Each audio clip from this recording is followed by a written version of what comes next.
Hello everyone, welcome back. I've been away for just a bit. Life has just happened, as it does. Not exactly a holiday, but we're back. And this one is worth the wait, because here's the question I keep getting asked. What should I actually be spending my money on for a budget build in 2026? And look, there are hundreds of videos out there that will hand you a parts list and pretty much call it a day. But a parts list without priorities, that is how you waste £150 before you've even turned on the machine. So today, I'm not giving you a list, I'm giving you a framework. The exact order of priorities I'd use if I was building on a tight budget right now. And of course, the money sinkholes that I would avoid along the way. Now, a bit of context before we get into it, because 2026 is not a normal year to be building a budget PC. I did a whole video recently on why building a PC in 2026 just got harder. RAM prices, tariffs, supply chain chaos, all of it. If you haven't seen that one, I'll link it in the end because it matters. But that video was about the market. This one is about what you do inside that market. And honestly, the fact that the market is rough right now makes getting your priorities right even more important, because when prices are elevated, buying in the wrong order doesn't just cost you a bit, it can cost you a whole GPU tier's worth of performance. And we really don't want that. And I'll be honest with you, I've tested this firsthand on the channel. I ran a budget PC experiment a little while back where I deliberately created a shoestring build and gamed on it for a while. The single biggest takeaway from that, the builds that suffer aren't suffering because of the budget, they're suffering because of the bad priorities. I'll link in that video too, but consider this the debrief. Let's get into it. Right, so priority number one, and this one I do feel quite strongly about, and you should too, and that's your GPU. If you are building for gaming, and let's face it, most of us are, your GPU is the single component that determines what you can and cannot play. It is the one part that has a direct, immediate impact on your frame rates, your resolution, and your whole gaming experience, full stop. And yet, I see budget builds every single week or month where someone has spent 180 on a CPU and 100 on a GPU.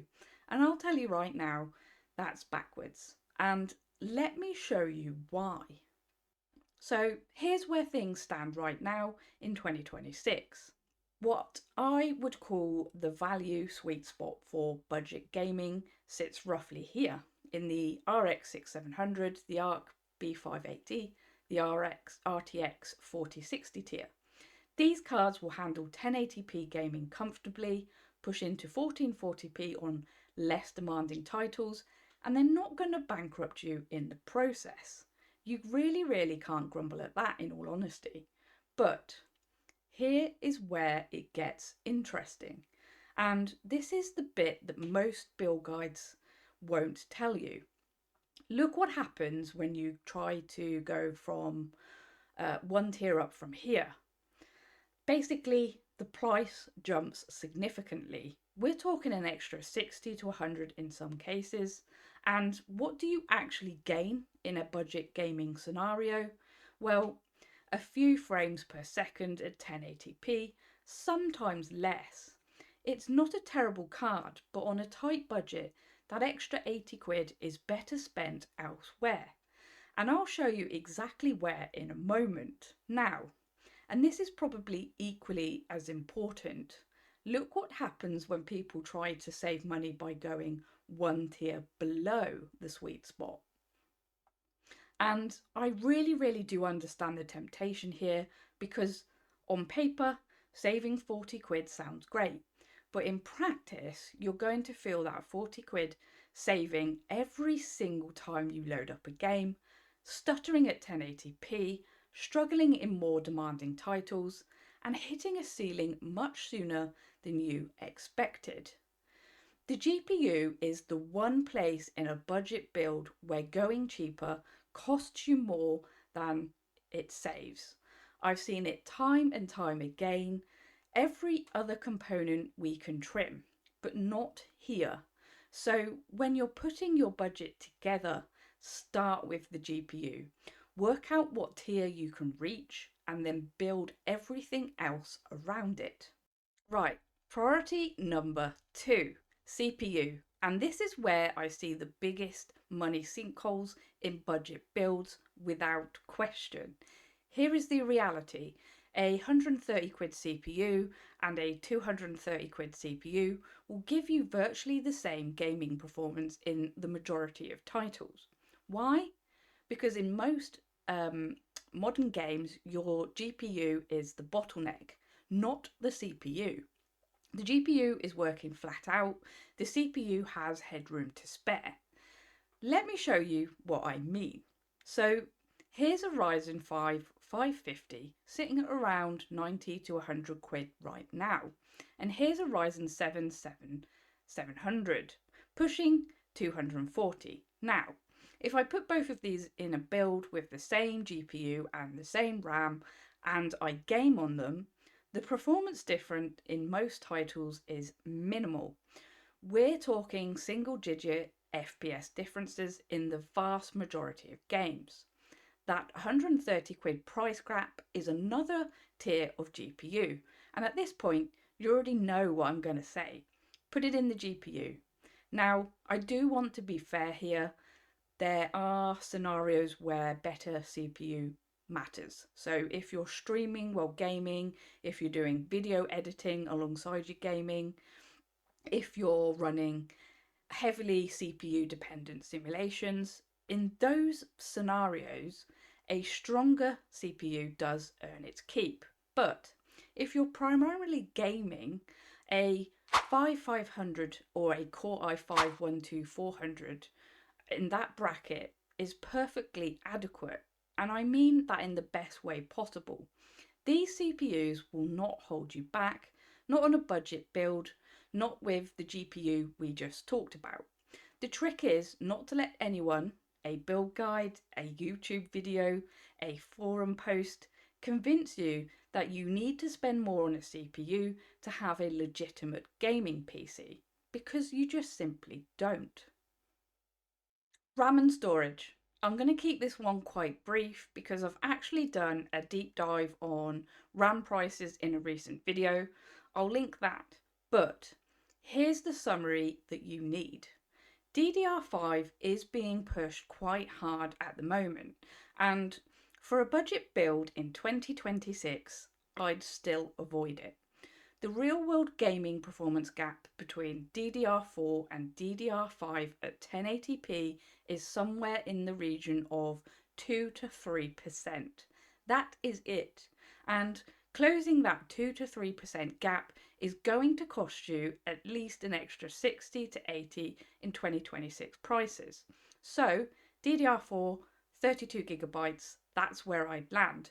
16GB will technically work, but 32GB gives you the headroom for the next few years, and the price difference is small enough that it's worth it.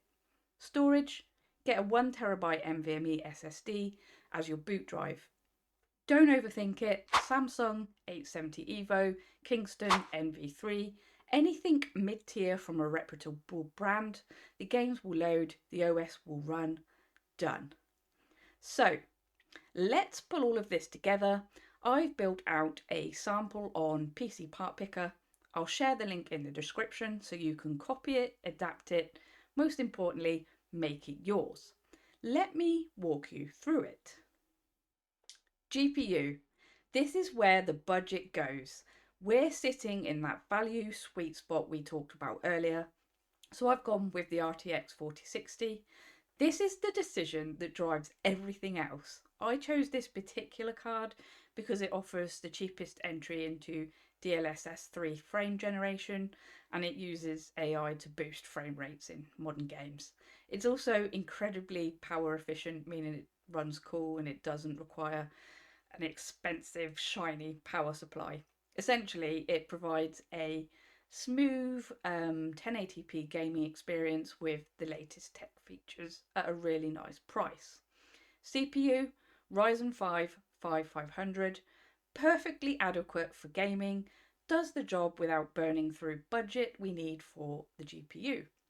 Motherboard, I've done a full video on this too actually. Budget boards get a bit of a bad reputation that they don't entirely deserve. Pick a board that matches your CPU socket, supports the RAM that you're buying, and it doesn't make sure it doesn't cut corners on VRMs if you're running a more demanding chip. That is essentially the checklist. RAM, 32GB of DDR4 as we discussed. Storage, 1TB NVMe. Nothing fancy needed here. PSU, don't cheap out here. Seriously, a dodgy one is the one component that can take out other components and a lot of other components with it. Budget for a reputable 650 watt or 80 plus bronze at a minimum.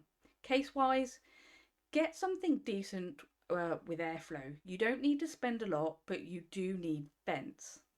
I have chosen the Lee Langcool 207 because it's arguably the best budget case on the market right now.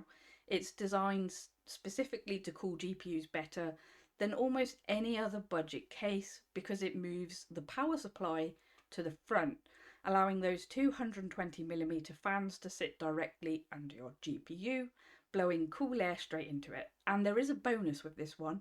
It comes with 4 pre-installed fans, 2 large front RGB fans and 2 GPU fans.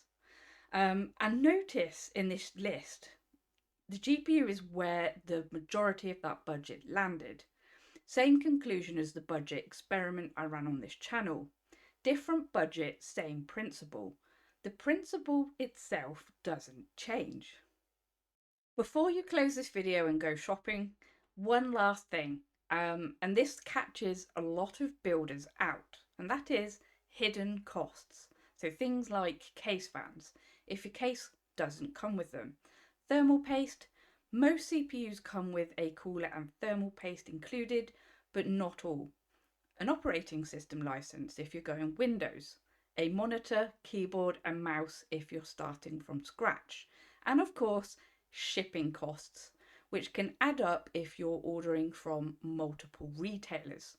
I've quite often seen people building a budget build perfectly on PCPartPicker, hit checkout on everything, and then realise they're 70 to 80 quid short because they didn't account for these.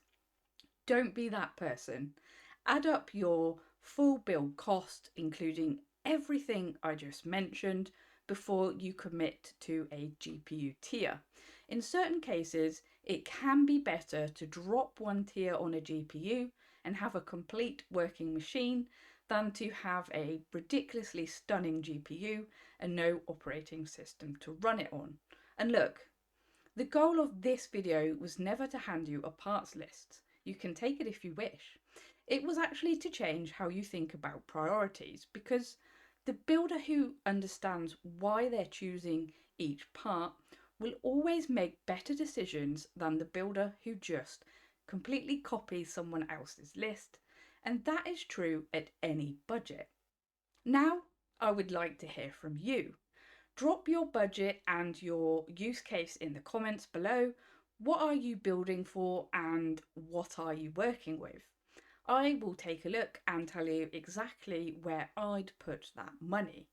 So, if this was useful, you know what to do. Like and subscribe so you don't miss the next one.